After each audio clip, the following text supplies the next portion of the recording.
You're listening to the Variety Sports Network, your home for the best sports podcasters and live shows.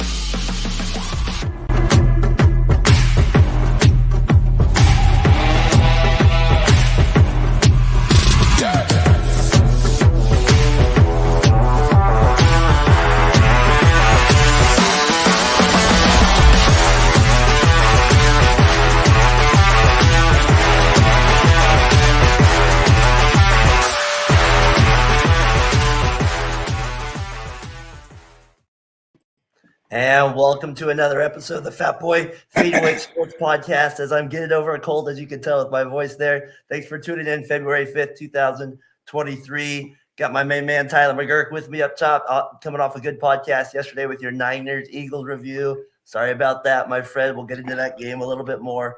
We'll obviously touch on the NBA as well. And we got to touch on Thomas retiring Tom Brady. We got to talk about the GOAT for sure. How you doing? I'm doing good, man. It sounded like you're going through puberty for a couple of seconds. But yeah, all in all, the Niners are in the past now. I can focus all my energy towards the Warriors and the baseball season coming up. So I'm excited to do this podcast with you, like always. Well, we got a lot to get into. Like I said, we'll touch on the Warriors week, kind of not a very good end of the week yesterday with that part, with the Curry going down. So we're going to touch on that a little bit too. Was not expecting that going into today, but we'll touch on that. But I kind of always like to start with my little wake and hot take when we start the podcast out. And this week, the thing that caught my attention was the Brooks play on Mitchell, right? That was the play that, I don't know, just one of those things that just got my attention during the week. Obviously, when another player on another team throws a ball at somebody, then the bench is kind of clear. I guess, what was your initial thoughts of it? That play with Brooks obviously throwing a cheap shot to Mitchell. But I guess my big takeaway from that was, I guess on Twitter that day, he just got a ton of hate, and I kind of tweeted out a few things like, I don't know, for some reason this makes me like Brooks a little bit more and like stuff like that. And, I don't know, like, is that just a reflection of who I am? Or like, I was thinking like, is this, almost on a more macro scale, is this something that we need in professional sports? Kind of like we have our heels in, our wrestling and our TV shows and our movies. Now, of course, our heels can always go a little too far, and we have examples that I'll get into as well. But I feel like in professional sports, I pose the question, do we need them?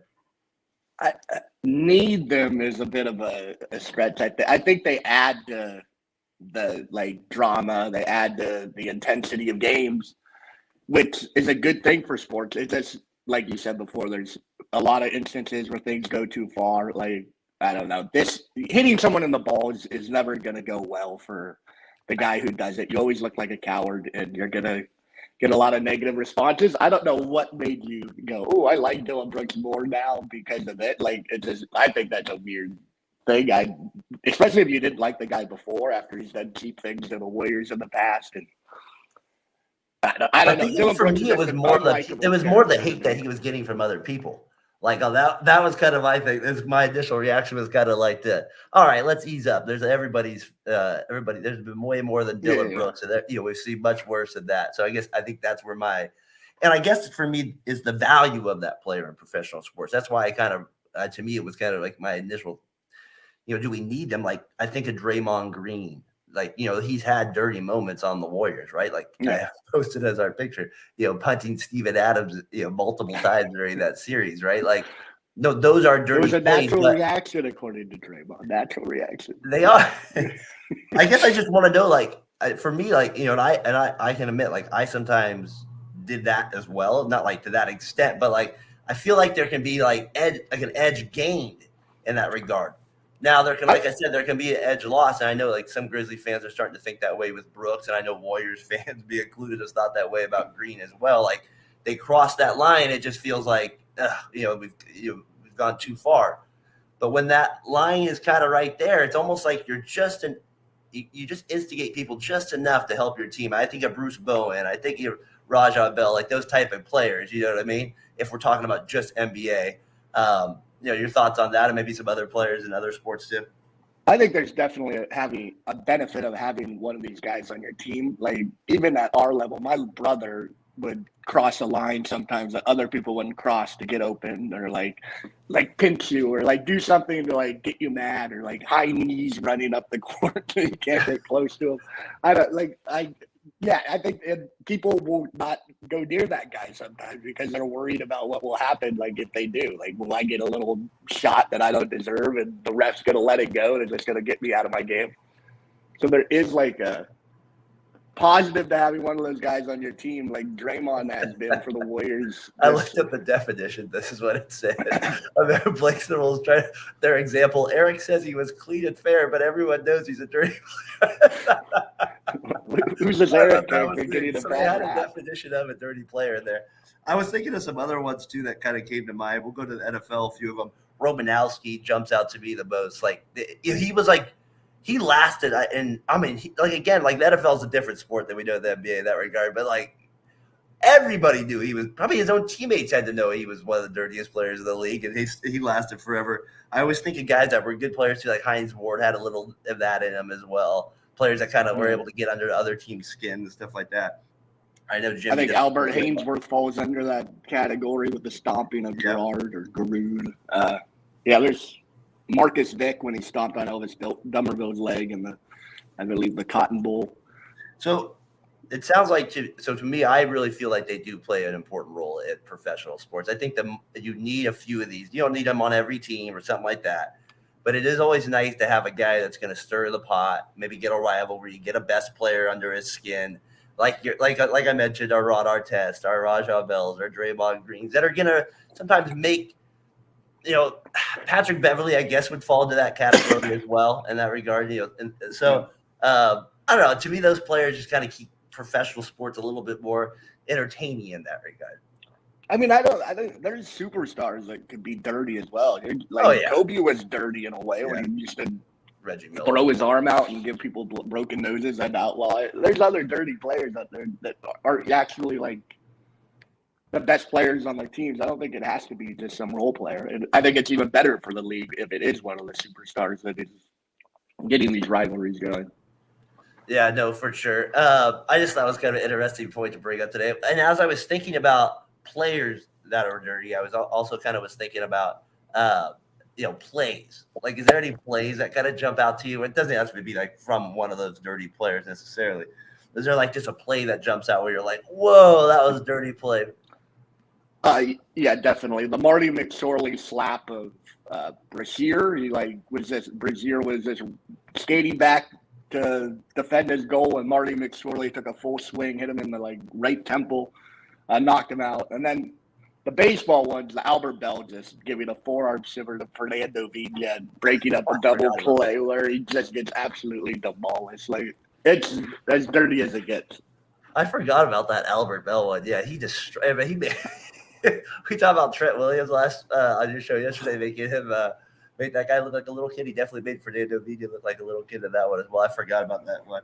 I always remember the Scott Cousins one on Posey, just because the announcers on that one, they lost their mind, and the Giants announcers. Obviously, we go way back. Ray Fosse, Pete Rose. That's as dirty as it gets in an All-Star game. Can you imagine somebody doing that now? No. They wouldn't even get a contract. Maybe they'd have to be a darn good player to get that one. I thought of that one. You remember like a couple other baseball ones? I always think of second base is kind of a position where like that was always, now it doesn't happen as much, but because of the rules. But I remember the Holiday one on Scudero, and he ended up being fine. But he took him out late in that one. And then I remember Lee took out Ruben Tejada in the Mets series as well. And then some of my favorite ones, like I said, my favorite one of all time is the 1984 one where Rambis gets taken out by McHale. And the reason that one is great to me is because like it ends up changing the momentum of the game and the whole series. Basically, that one single play. And McHale wasn't even ejected for the game. I don't know, that part cracks me up. They just went to shoot free throws 3 minutes later. So that part always cracks me up the most about that as well. All right, so that's a couple things. There's one more. The Kermit Washington on Rudy T one's probably the dirtiest of all time. If you like, just a big old punch from behind that knocked him out and ended his career. Luckily, he could go on to coach and be one of the best. But yeah, that was a dirty play by Kermit. So anyways, I don't know. Maybe that's just kind of like maybe maybe that's a fault with my character there a little bit, but I noticed that as like with these players, I think it's also partially because the media and sometimes people jump on these guys, and I don't know. I don't know. I like to always kind of like my hunches to defend maybe more than I should in regards like that. I like our guy Ryan G. Like you've been a fan of Draymond too long. That's coming from a Grizzlies fan too, so I thought that was pretty funny. All right, but before moving on, yeah. You like Dylan Brooks now, or you just appreciate? No, what I mean by that was like, I never really have like hated Dylan Brooks like the way that you guys have hated him, but like I think he's not the player on that team that gets under my skin the most. But like, I just kind of I appreciate his kind of grit, like some of his theatrics. Some of them were way over the top. Like I remember one at Oregon where he flopped ridiculous. Yeah. There's a couple like that, but like I don't know. I just like guys that are getting. I like it. Like I heard Mitchell's quotes. I think that's what got my attention. Is I heard Mitchell's quotes and read them about how frustrated he was and like the shots, and I was like, oh, I like this. I think that's what I kind of liked is how other players. Because we always talk about being so nice all the time. So I think that's the part I kind of like a little bit. But at the same time, Mitchell tears them up every time they play. I think his stats are against the Grizzlies. So it's like, what are you really accomplishing by being dirty? That's where I said at the end of the day, you have to be. There's certain players that can do it better than others. So exactly. See if Brooks can maybe understand where he kind of finds the line. That was the issue I had with Beverly. He never really understood, like, you can bark, but you got to understand when to know that you can't. So that was my issue with it too. All right, let's keep it going with the Warriors here this week. Let's stay on the basketball. They finished 3-2 this week. They had a lot of games. If we count the Sunday one versus Toronto, I don't know. I guess I feel like it felt like a losing week to me in some regards, even though it was a winning week because they lost to Minnesota, right? The one where they blew that game late, and then the one with Curry getting hurt last night. I don't know. What do you think of the week? What were your takeaways from the Warriors this week? It was up and down. They looked good against Toronto, Oklahoma City, and Dallas, and then the Minnesota loss was just, it's just annoying that they keep blowing these leads. Like you said weeks ago, your word was closing. They just don't close games the same way. The Denver game is a walk. They didn't even try and win that game, really. But yeah, that Minnesota game just leaves a sour taste in your mouth and just leaves a lot to be desired, and it makes you think, is this team ever going to get over the hump this season? Yeah, no. The other thing with them too is that Poole, I've defended him quite a bit, obviously, and I still will, but like he has been playing bad. Like he just hasn't been playing good. I wonder if him, like, if the trade rumors with him and Wiseman, if they're involved in something, he has the contract that can be moved. You don't think they're going to move Wiggins at all? I don't know. I'm just saying, like, agents talk, Bob Byer, I'm sure they're going to give a heads up on something like that. I don't know. We'll see what happens there with it. But what do you think about the Curry going down yesterday with the knee injury? Obviously, the Warriors they can't do anything without him, right? I mean, like there's no championship thoughts about it at all. The only reason they're considered a threat still is because they have him on his team. They're going to be their lone all-star, or he is their lone all-star. It didn't look great. You're thinking, some of the reports are that he's going to come get the MRI today. We'll see. My guess is he misses the last 5 games until the All-Star break. What do you think? Yeah, I don't see him coming back anytime really soon. I don't think I saw one angle where it looked worse than it was. I thought it was just going to be like a bone bruise to his calf, or like a sword, like bone bruise to his knee. But then I saw some like hyperextension in one replay, so I'm praying it's not that. We'll see what comes back in the MRI. We just have to hold our breath, and if he's not available for the rest of the year, it's blouses. Oh gosh, yeah. Well, that's the thing with the team this year is we can't, like, last night he goes out and then immediately it feels like they drop, right? The energy drops, the team drop. They're playing, like you were even tweeting, great basketball at that time, moving the ball, passing well.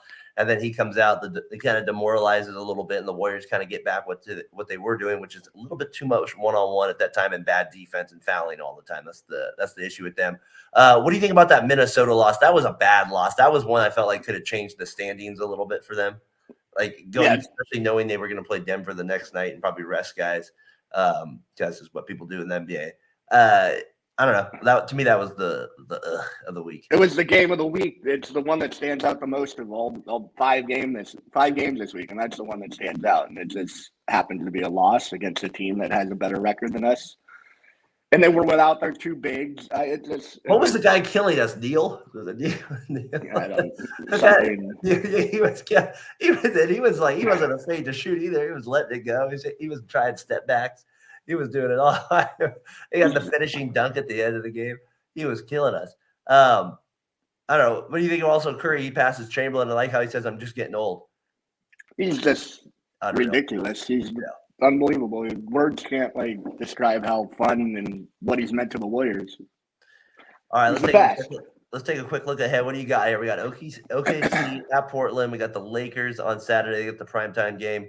I'm assuming I'd be shocked if LeBron didn't have the record by that Saturday game. He's only 36 points away. He'd probably have to miss a game, miss some games to be able to have a chance by Saturday to break the record in that game. I don't know. It doesn't look initially like the toughest schedule in the world, but what's your thoughts? I expect a 2-1 record. They should beat Oklahoma City at home. Portland, Simons and Lillard, if they get hot, they're tough to beat. They're one of those backcourts that can go. And we suck on the road. And we blow on the road. And no Curry. Don't win any games. Well, without Curry, it's all just go 2-1, and I'll be thrilled if Curry's not playing all three of these games.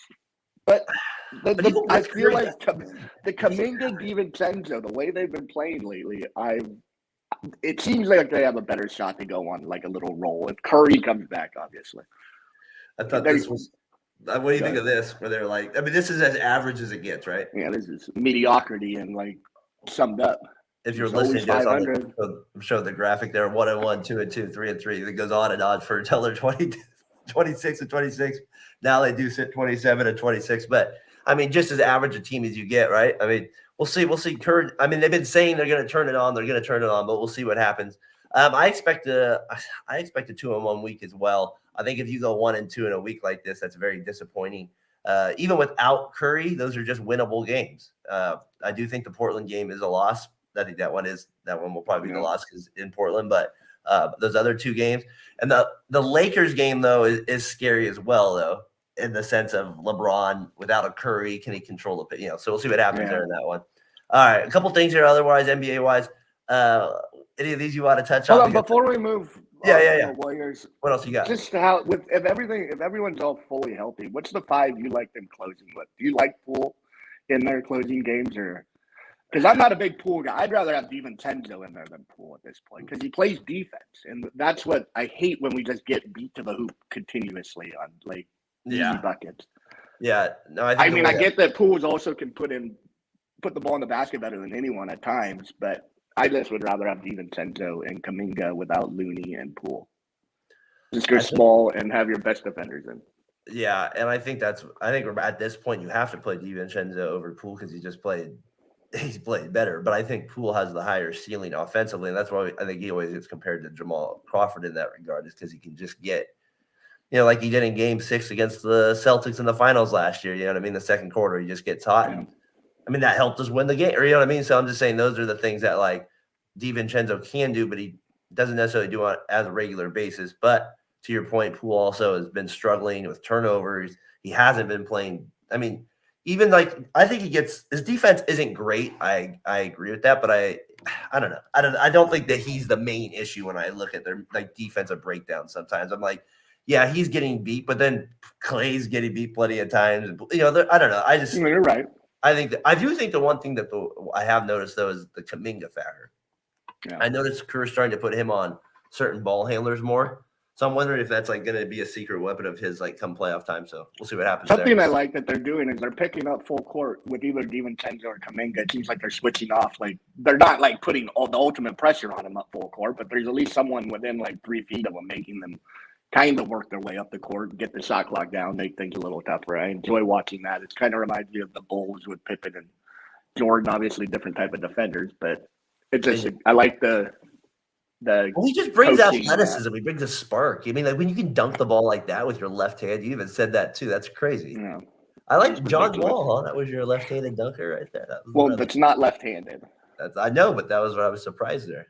I think he has the most, dude, because he dunked more. Mason has dunks, which is a good shout. No, that's a good shout out right there. I went Desmond Mason. I went back and he's the one I remember the most. The left-hand dunk contest. All right. That's the Warriors this week. We'll see how it goes, Tyler.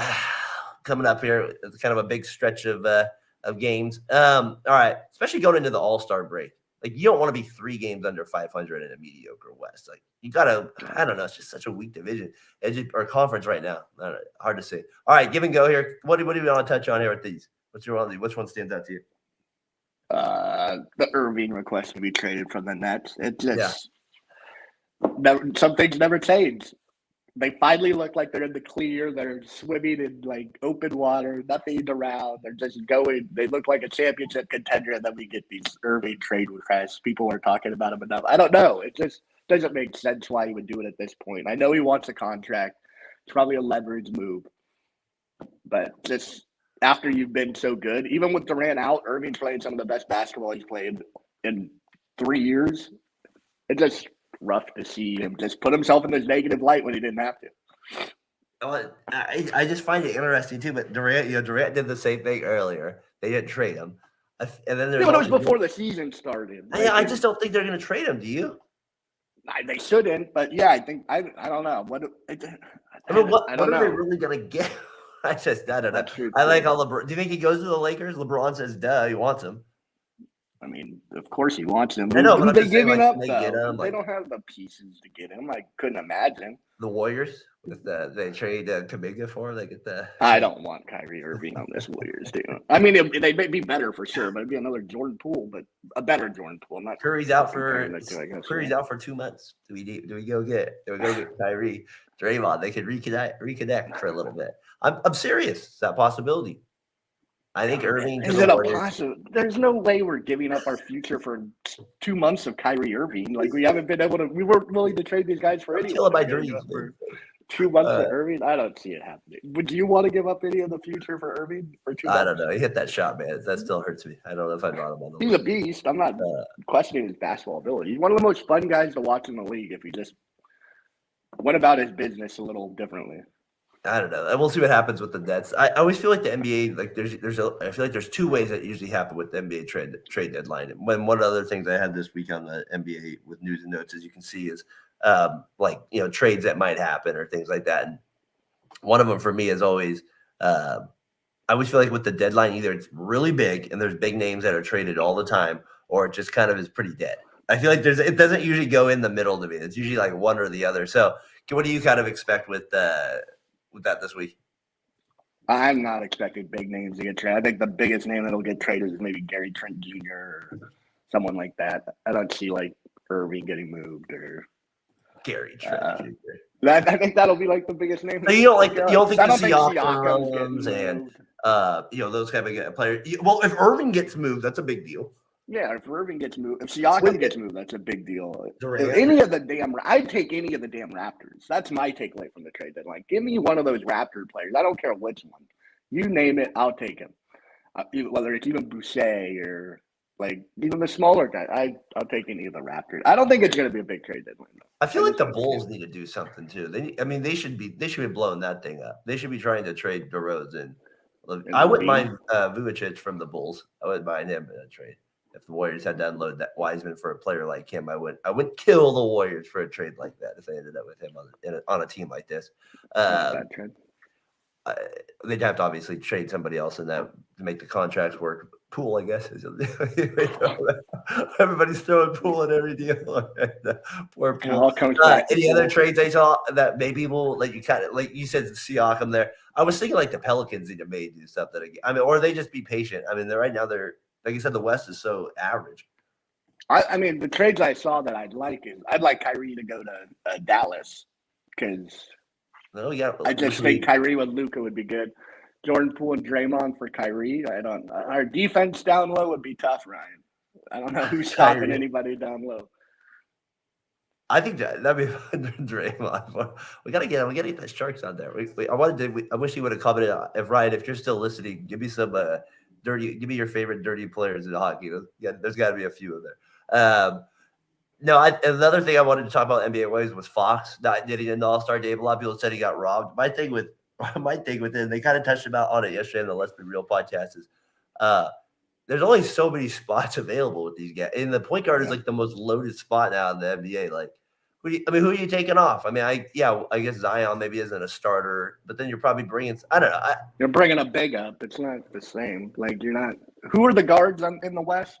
Steph, Ja, Luka. Yeah. I got the list here. Give me just a second here. None of those guys are going down. Yeah. No, the guard, the backup guards in the West were Alexander, Paul George made it. Jaren Jackson Jr. He's not a guard, obviously, based in the West. Lillard, Markkanen, and Morant and Sabonis made it. So those were the guys. Alexander from the. Psycho. Yeah. Okay. From the Fox isn't making it over any of those guys in the backcourt. I'm not. But his team's a 3 seed. Well, I'm not taking any of those guys out. He's had a great year. This probably gets him in next year if he has the same year. So light the beam. They got Sabonis in. That was kind of like, I feel like it's like the Lee situation. The Warriors got one in the start, and he kind of built from there. All right, so we'll see what happens this week in the NBA. Like I said, could be a big deadline where, like, if you get some it always comes down to there are a couple teams that you're not expecting that are like right on the fringe, and they just blow it up like the Wizards or like I don't know, like those are the type of teams that would have to just let it go. Pacers surprisingly move on from some guys, stuff like that. So, all right, question of the week here. I thought this was a good one. What is your favorite all-time funniest name in sports history? So I feel like there's always like a this came up because Josh Lewis, also on Variety Sports Network here, he responded to a question online, Facebook or something like that, and I thought it was a great question, so it made me think about a few players that were funny. You got one that maybe stands out to you? I got a couple. Dick Buttkiss, obviously. Another Dick Trickle from NASCAR. I remember his name was Dick Trickle, and then Fair Hooker. His name was Fair Hooker. He played for the Browns. That's quite the name there. My favorite, I always feel like it was a middle school favorite with you. It was Dick Pohl, the Giants pitching coach. It was always a fan favorite there. He's always got a cheap laugh. He always got a cheap laugh out of everybody there. So I thought that was kind of a funny question that we presented by Row One Brand. Using code VSN 15, you'll get out 15% in the art gallery. All right, T. Let's go to Tom Brady here. He calls it a career, announcing his retirement earlier this week on the beach. Sand going for $1 million from where he was standing. Now, please don't let that be a joke. I saw that. What do you think? What's your lasting memories of Tom? He did it last year. This year, it feels a little bit, I don't know. I guess he could come back, but we'll just say he's done. What's your thoughts of Tom? To me, like, there's this funny meme where like this cartoon character, I think it's from, what is it, SpongeBob? He wakes up and he's like, staring at he's like, oh, F Tom Brady. Like, basically, like in the middle of the night, everybody's thought, like, just screw Tom Brady because he's beaten everybody in the NFL, beaten every team, just been there since I've been a senior in high school. Unreal. Tyler, your thoughts on Thomas called it a career? Just the psychotic nature he has of winning football game. He just was a psychopath at times, and he was competitive, and he'd do anything to win, whether that was berate a coach, a player, or another team, like with Anthony Smith. I brought up on TMB when he just threw a touchdown over Anthony Smith after he was talking shit before the week and ran down and got in his face. It's something I will always think of Tom Brady as just the ultimate competitor. Always in win now mode. He didn't take anything for granted, and he was just the ultimate competitor. And he was the kryptonite to Peyton Manning early on, and I hated Peyton Manning, so I was always a Tom guy more than that. So I thank Tom for beating Peyton Manning multiple times as well. Tom, I got into 3 sections here. These are my nightmare moments with Tom Brady. We're not going to keep it all positive here. These are nightmare moments with Tom. I feel like I just got the Tuck rule, the ultimate F you to me, right? Like the ultimate one to me. But I have to say, in that game, he did, like, they're in the back of your mind, you're like, man, this guy's a real football player. Like some of the throws he was making in the snow there, it just the decisions a quarterback doesn't usually make like that. That one pissed me off more than anything. So that Tom Brady, that's a nightmare, Tom, right there. The comeback versus the Rams in the first Super Bowl. Or not the comeback, they were ahead, but then they came back on that final drive. Yeah. Remember, like at first, Madden. What a terrible call looking back at it. No, they just take a knee. Yeah. But anyways, that one to me, his first Super Bowl, just things quarterbacks don't do. A nightmare moment. I didn't want the Patriots to win, obviously, in that game as well. I thought another one, Chiefs, when the one where he comes back and beats Mahomes, and when you think Mahomes is the new guy, and he comes in and beats him in the AFC Championship game a few years ago. Was that the D Ford offsides? Yes, that's the one. Like, I don't know, just those are the type of games Tom had magic in. You know what I mean? So that's kind of one of those FU games I keep calling him with Todd Brady, because when you're around as long as he is and you beat every team the way he has, there's moments like that. I also have the one that kind of stands out to me about his career as well was when he beat Peyton Manning in 2001. I think it was his first year. He threw for a career high 364 yards at the time. That was his career high.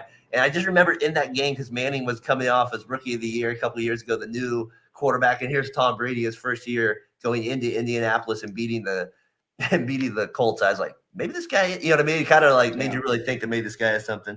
And then of course the Falcons game, beating that team there along with the Panthers. Those two games stand out to me. Just with him, and just like moments where I'm just like, I won't get those out of my head with him. A couple other things with Tom Brady I wanted to point out. Underrated Tom moments. I feel like people either might forget a little bit, or just kind of facts with him. We forget he missed the playoffs his second year after that Super Bowl. And like after that 9-7, almost like it was full motivation for him at that point. Like you know what I mean? Like, and he threw a career high. I found that interesting. 14 interceptions at that time. It's the most he ever threw as well. Well, it was his second year at the time. Well, I know. I just find that interesting. And he never had anything worse than that. He so I found that. And then 35 playoff wins. I mean, that's never going to be broken, is it? I mean, Rodgers has 12. Mahomes could get there, I guess.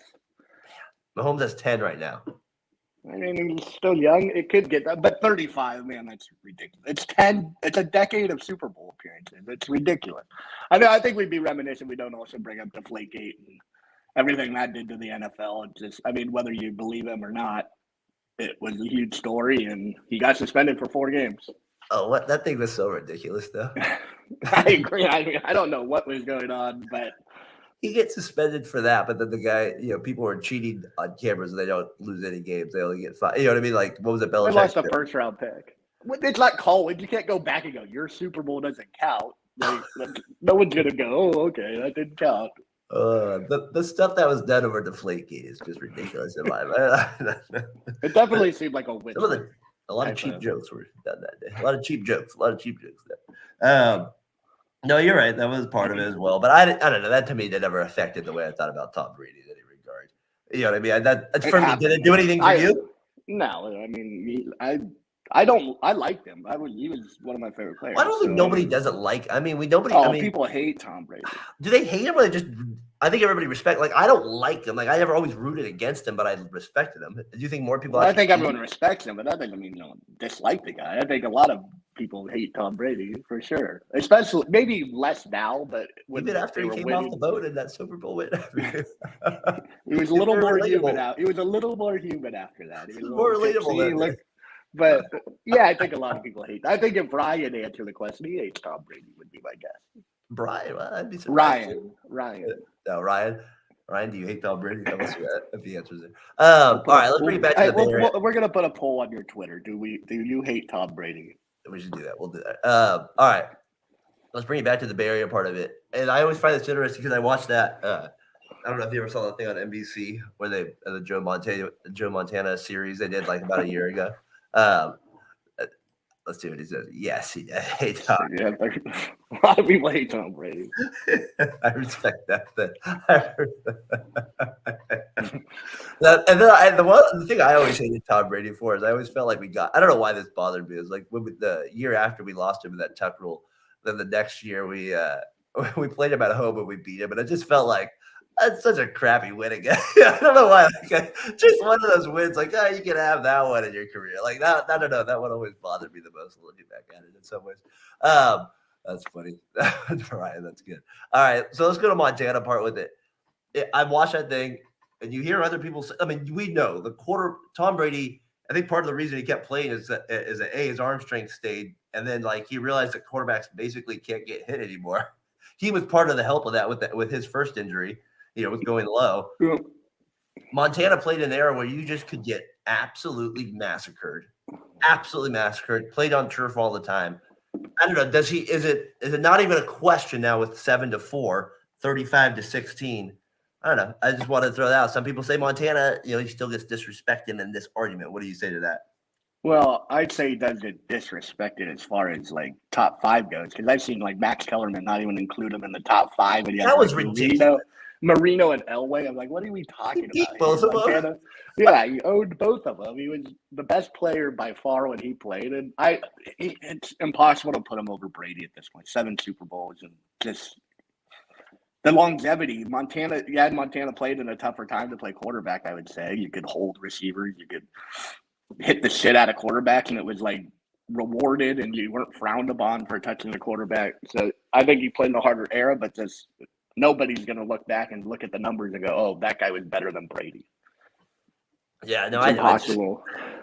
I know, it's just the eye test, and there's certain things, there's clutchness parts of it. I just thought we'd throw it out, bring it back to the Bay Area a little bit here. Joe Montana, I was going to go with that, especially with what was that famous picture with Brady in it. All right, let's go to your Niners here real quick. I know you did your pod yesterday, but maybe some people have missed it. Let's kind of touch on it with the Eagles. They destroy the Niners, like we said. Both number 1 seeds advance to the Super Bowl. Before we get into the Super Bowl real quick with Savage's Eagles, I don't know. What are your thoughts on maybe just a real quick little recap of your thoughts on the game there? I mean, just tough game. We had no chance at winning with no quarterbacks, whether it was Purdy or Johnson. I think we could have kept it. With Johnson, we were going to lose. Purdy, I think the game would have been closer. The Eagles deserved to be in the Super Bowl. They kicked our ass, offense and defensive line. They played what was in front of them, and they destroyed us. As far as like, I was going to say, does last year's loss hurt more then? Oh, absolutely. Because of how that one I won't forget. This one I'll eventually be like, we didn't even have a chance. Like, it won't leave scar tissue like previous losses. Most NFC Championship or Super Bowl losses leave. This will go away in a couple weeks after the NFL season's over. Hopefully, we play Eagles on the Thursday night after the Eagles win the Super Bowl versus the Chiefs. Would be my hope going forward. What do you think? Week 1.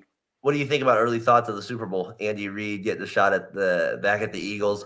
It kind of feels like the Eagles to me are the favorite, but then you have this Mahomes factor where he never feels like he's going to let you get too far away from him. So I don't know, like there, you know what I mean? Like I don't. And then Kelsey's back. Something happens in the game. Injuries. Let's just say no injuries in that part, and he looks okay like he did in the AFC Championship. I think I'm leaning towards Eagles, but like it's hard to go against Mahomes, obviously. Yeah, last time I went against Mahomes, it didn't work out. I'm taking the Eagles. I think it's going to be like the Bucs-Chiefs game where the defensive line is too much for the Chiefs to handle, and the Eagles have enough offense to beat this Chiefs defense that isn't like great. They have rookies all over it. I could see Jalen Hurts having a big game. I always find it.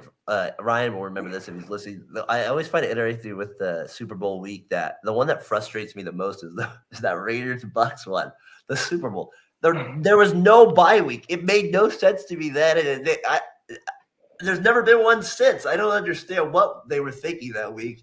Was Al Davis needed to get hope? I mean, what the heck? That was the reason that there was no bye week. Was that the 9/11 year? Huh? Was that the 9/11 year? I don't think it had anything to do with that, though. Even if that was the case, I don't think that had anything, because that would have been in January when it was. I know it wasn't that year because John Gruden was still the coach when 9/11 happened. It was the next year. So I don't know. That one always bothered me for some reason. Like you said, petty little things that I remember. No bye week, and I remember being pissed too because I was like, "There's no buildup." I was like, "I want the buildup." What would have happened if our center would have gone to Mexico? You would have gone even more to Mexico if there's a bye week. You'd have more time to fuck up. Longer. It was in San Diego too. I don't know. That's always something I remember about that. All right. Real quick here, I was thinking. Besides Young in Montana, now with Jimmy G, officially being gone the way Shanahan put it yesterday. But who knows, right? Who knows with that? What quarterback do you find you think most fans would say is a fan favorite? Do you think it's Jimmy G? Is a fan favorite? Yeah, like who do you think is number one in terms of fan favorite? Probably Garcia. You think so? Yeah, I would guess. I mean, Cap has the whole kneeling thing that's divided the fan base. Jimmy G, everybody hates, and Alex Smith was the worst. Garcia had the comments about the commentator. Remember that we talked about that? I was like, what did he do? Remember that with the women? Forget her name from ESPN. Oh yeah. But that was after he played. Like I think that's who I think people would say. I take Jimmy G over the 4. Yeah. Then I go Cap. Then I go Garcia. Then I go Smith. That's my 4. But I think it goes as far as San Francisco 49. I think it goes Garcia, Smith, Cap, Jimmy G, wherever you want to put those two. Garcia never even made an NFC Championship game, did he? Yeah, but his numbers and he was fun. Like, and we weren't supposed to be good when he was there, and people look upon it more fondly. There's no big losses where you go, "Oh, this guy choked." Or in Kaepernick, I want to say he's up there, but he just the way he regressed was so differently than Jimmy. Like it was those games. Like that's the only thing with him is I really remember that the Green Bay game and this couple of Seattle games. Like he played really well in those games. Even the Super Bowl game. And that too, they just stick out to me as kind of better games than any of these guys had. The only one I can really think of that maybe a guy played better in was Alex Smith against the Saints in that one game. And I'm talking like a big time game. That's maybe the one that stands out to me. Yeah. And then Jimmy G, the easiest performance, 8 throws. 3 in the second half. Yeah, Alex Smith completed 2 passes to receivers in the NFC Championship game against sort of New York Giants. So, we were starting. It was a wet ball. You got to deflate that thing. We were starting some white receiber with long black hair. He played for the Pack. I can't think of his name. He was pathetic, and that's all I know. He was terrible. And I think it goes Garcia, Smith. What's the worst loss that you would say, or one that you remember the most as a Niners fan, like in playoffs? Like I always talk about the Raiders a ton with this. What's a couple that stand out to you that kind of oh man, those maybe under the radar ones that too. The loss to the New York Giants when Ahmed Bradshaw fumbled, but they called his forward progress stop, and then the Super Bowl loss to the Chiefs. They were up 10 in the fourth quarter, and they just absolutely choked. How about the Ravens one on the goal line though? Yeah, but they were down 30 and the lights went off. We probably didn't even deserve to be in that game. Like we got lucky that I forgot about that. It's funny you said so that one I look back at is we were lucky. We were beat out by Aunt Sheila, so we're like, all right, we're out of here. We left, and then on the radio they're starting to come back. And it was finishing out. I was like, what the hell? I was not expecting that. Goddamn, Jacoby Jones was a monster that postseason. I think Niners fans needed that emotional break when the lights went out there too. I think they needed that. I think you guys needed that emotional break there. All right. I think that's good. NFL topics there, T. You got anything else NFL wise? No, I'm excited. First time 2 black quarterbacks are starting in the Super Bowl. Yep, no doubt. That's really cool. Good to see. And we'll obviously get into that a little bit more next week on the podcast. Doing it Sunday morning, we'll obviously preview that as well. Winners and losers this week, presented by SeatGeek. Like I said, use the code VSN, get $20 off your first purchase there. I did look it up. That is how you spell SeatGeek. So there it is. Right? Take that. Well, the spelling is correct, sir. All right. Tyler, your winner and losers of the week. My winners are the Portland Blazers, the way they played this last week. And then Simons and Lillard, like we mentioned before, they've just been unstoppable. I think Lillard's averaging 37. Simons is averaging 28 for this last week. So I gave them the winners of this week. Those are your losers. Winners. Winners. Yeah. My winner of the week. I got it's going to be a rarity here on the podcast. I'm giving it to Bob Fitzgerald. A very, very rare. Are you okay? Are you? I'm not. I think I'm not. Maybe Dylan Brooks is in my head now. I'm getting distracted. The reason Bob is getting winner of the week is I just thought it was great the way he was announcing the Jalen Williams names during the OKC. Jalen Williams from Arkansas. Jalen Williams from Santa Clara. I got to say that was kind of funny. And I also got to give the coach of OKC a winner of the week. That is hard if you have 2 players on your team with the same name. Unless they don't have a very, because I don't know what their nicknames are. Maybe they say it, but that's hard to do during the game. I have a hard time with it, just even with kids on my team when they have the same name. Very impressive. I just wanted to say under the radar there. They are from Arkansas from 2. They are wearing a number.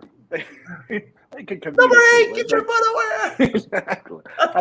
But it is weird. They drafted the same name and the same draft, the same round. Yeah, it's kind of wild. It's funny that's from Santa Clara. We actually got to go watch some. I was just thinking last night.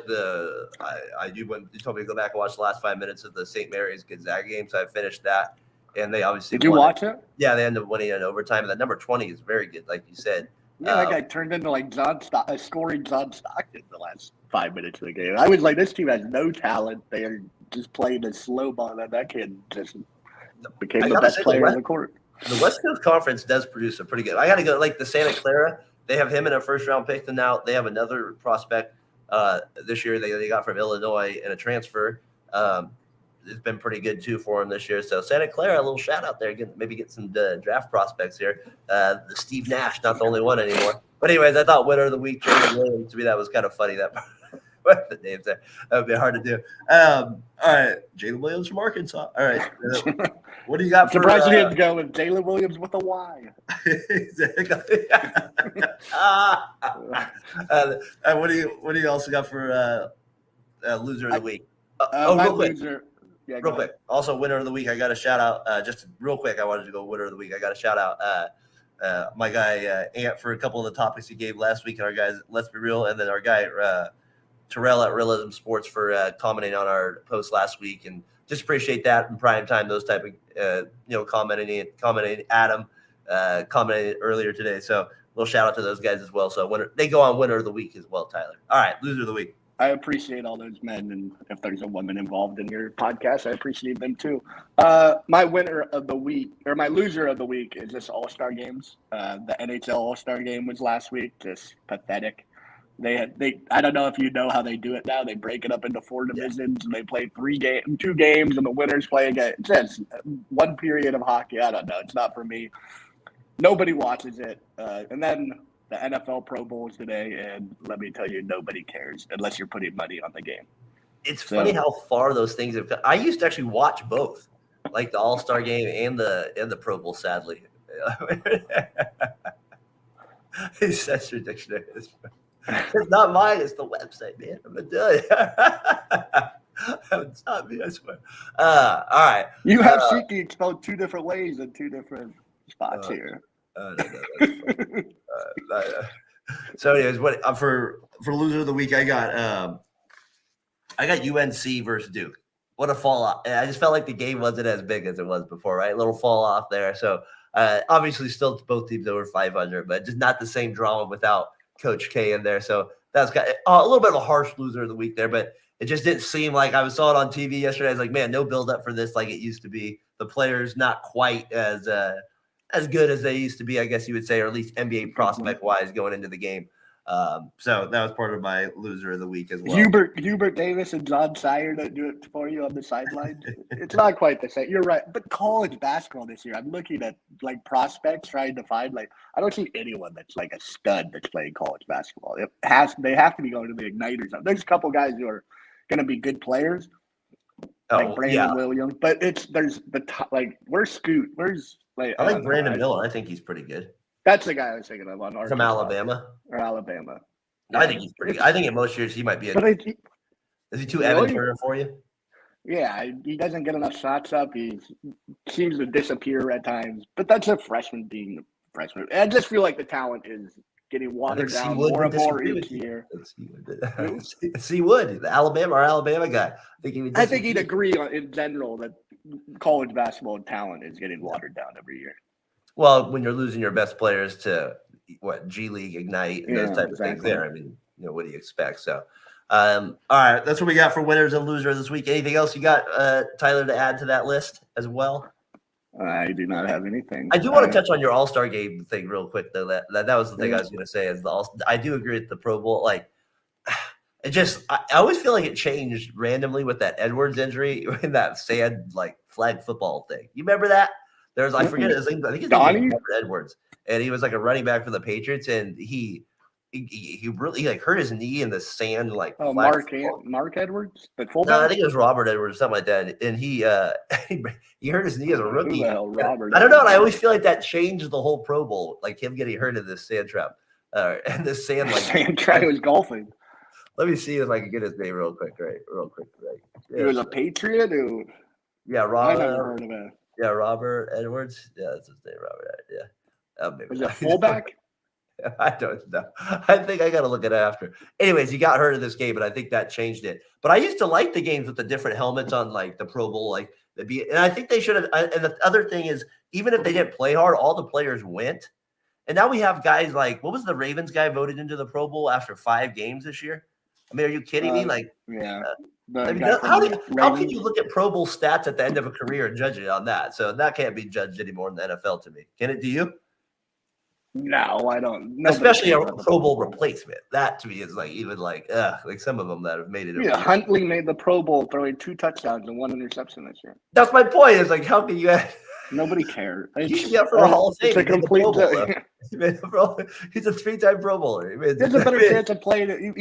He deserves to play in the Hall of Fame preseason game more than he deserves to play in a Pro Bowl. Like nobody plays in those preseason Hall of Fame games that means anything. And he's playing in a Pro Bowl. It's wild. And the hockey one makes no sense to me. I don't understand why they don't just play that one normally. I mean, like, why don't they just do East versus West? Yeah, it's wild. I don't like the NBA doing these team LeBron team. I used to like it, but now that LeBron gets a pick every freaking time, I'm over it. I'm like, let someone else pick. All right, so we got Major League Baseball, you got NBA, we already said NHL, obviously not in there. What are you taking MLB then? Is that the one? MLB is the best, but that one's even getting back because the pitchers are just too damn good. They dominate at this point. I really think hockey should just go back to the East-West. That one to me would just be simple as possible. Yeah, that's the way I would do it. Owen Nolan calling his shot on the hat-trick goal. That was fun. Yeah, exactly. The shootouts and stuff. I do miss the little Pro Bowl, like little skill challenges the players used to do. I used to watch those on ESPN. I think they did them this year. I saw Derek Carr was on fire. And he's running like, oh, have you been on fire in Las Vegas like this? You guys know that's why I'm probably leaving. So.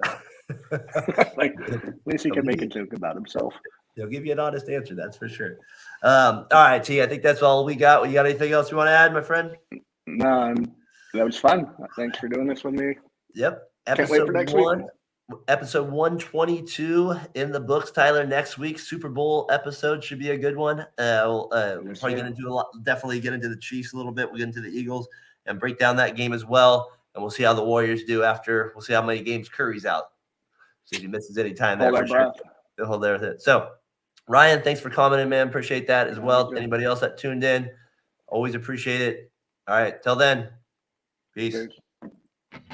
Hey everybody, this is Brandon, CEO of the Variety Sports Network. I just want to say a quick thank you for watching one of the shows here on the Variety Sports Network with tons of other shows and content that's available all over the place.